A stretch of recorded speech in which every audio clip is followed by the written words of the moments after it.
Assalamualaikum warahmatullahi wabarakatuh. Jadi di video kali ini kita akan belajar mengenai SSH ya, untuk remote server dari jarak jauh. Nah, mungkin pengertian SSH untuk teorinya udah pernah dijelaskan sama dosen. Lalu sekarang kita mungkin langsung ke praktikumnya aja. Jadi di sini di VirtualBox-nya silakan nyalakan untuk server dan klien. Oke, kalau udah nanti seperti biasa kita masuk SU dulu. Ini di server ya, di server. Lalu pastikan sistem Ethernet-nya udah connect untuk internet. Lalu kita untuk SSH kita lakukan instalasi paketnya dulu. Itu namanya OpenSSH server dan OpenSSH client. Jadi silahkan download dua paket ini, install dua paket ini. Oke, langsung enter aja.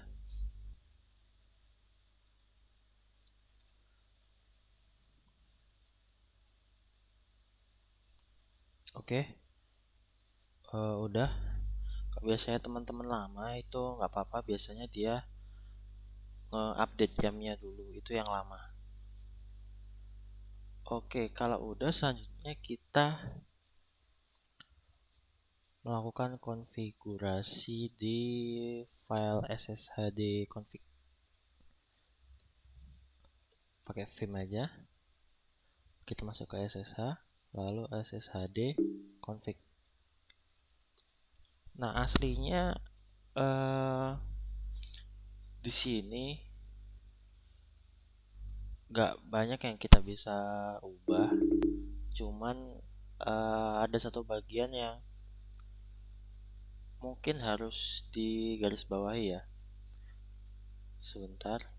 Nah, bagian permit root login ini kan masih ada pagernya ya.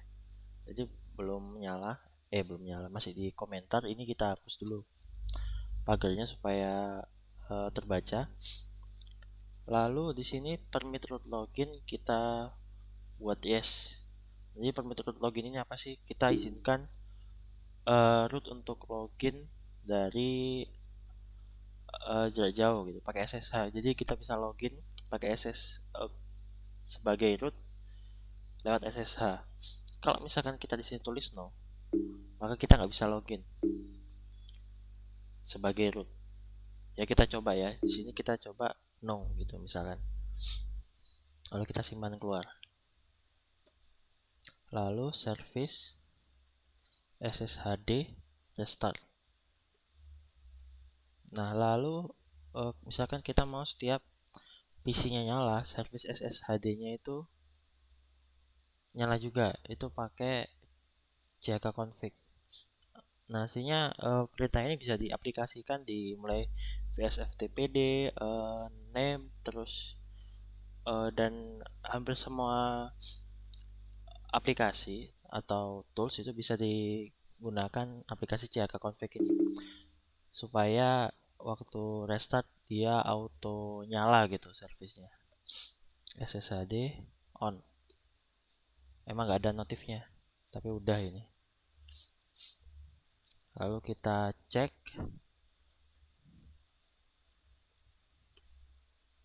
Nah, udah running ya. Terus kita sekarang ke client. Nah, di client ini pastikan udah connect internet dan connect Ethernet yang untuk menghubungkan mereka secara lokal LAN. Lalu di sini kita masuk dulu sebagai super user. Nah, lalu kita lakukan instalasi.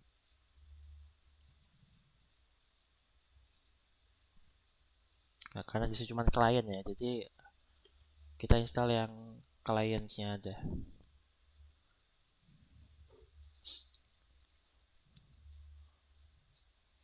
Kemungkinan di beberapa PC teman-teman ada yang udah terinstall, ada yang belum. Jadi di sini cuman ngasih tahu caranya aja gitu. Oke, lalu sekarang kita coba akses misalkan root ya. Nah, cara aksesnya itu gimana sih? Nah, di sini kita cukup perintahnya ssh, lalu usernya kan root, add IP-nya 192.168.3.252. Enter. Lalu kita masukkan password. Nah, di sini dia permission denied, dia nggak diizinkan. Coba kita misalkan pakai user biasa. Ini user biasa yang ada di server ya. Passwordnya bentar.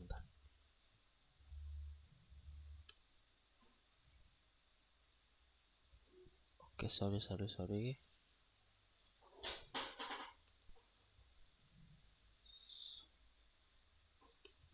Nah, bisa.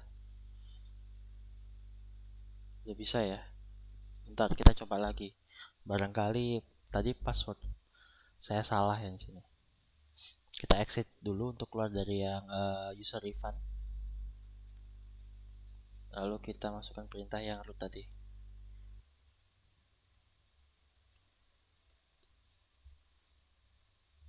Nah, benar-benar nggak bisa ya berarti untuk root. Jadi kita cuma bisa di sini masuk sebagai user biasa.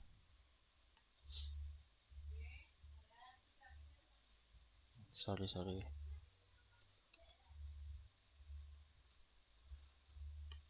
Nah, jadi seperti itu. Lalu kalau misalkan kita mau masuk sebagai root ya gampang, tinggal yang di sshd config tadi, permit root loginnya di yes. Jadi ini sesuai kebutuhan aja sih. Soalnya biar untuk mengamankan server aja, permit apa yang permit apa login root tadi itu. Coba di sini kita nyalakan ya. Nah, di sini kita yes, misalkan. Lalu kita restart.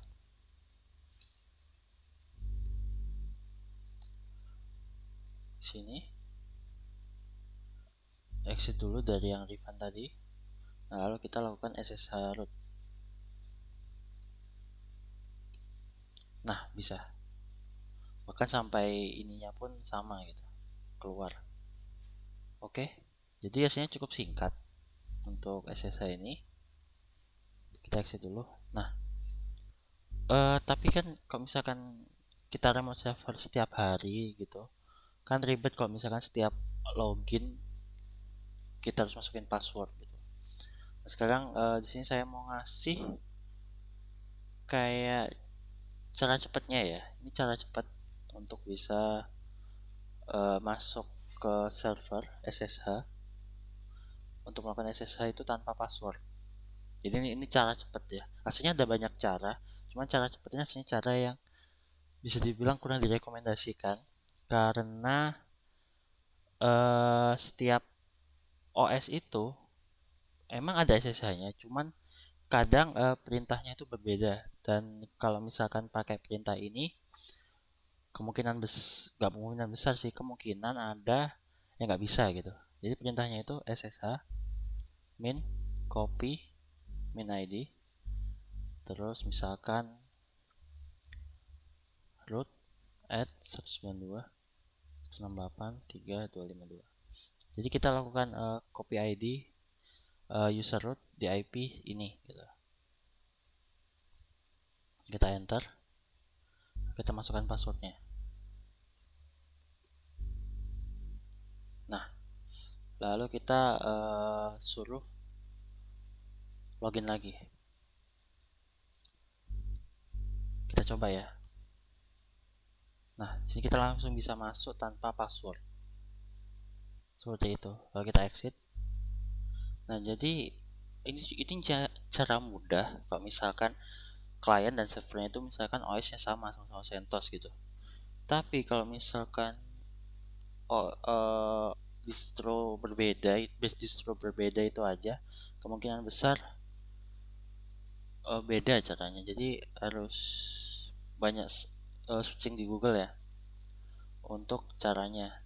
Dan metode lain untuk cara cepat ini sebenarnya bisa kita pindahkan public key. Jadi public key SSH yang ada di server itu kita generate dulu, kita buat public key. Lalu public key itu kita kirim ke klien. Jadi nanti lalu kita kopikan ke authorized key, baru bisa login tanpa password. Itu aslinya untuk yang itu caranya agak panjang sih, tapi sini saya ajarkan yang cara cepatnya aja dulu ya. Untuk yang cara agak panjangnya mungkin bisa dicoba-coba dan cari tutorialnya di Google karena banyak banget. Oke, mungkin cukup sekian untuk tutorial SSH-nya. Kalau ada yang bingung atau mau ada yang ditanyakan, silahkan hubungi asisten. Demikian, Assalamualaikum warahmatullahi wabarakatuh.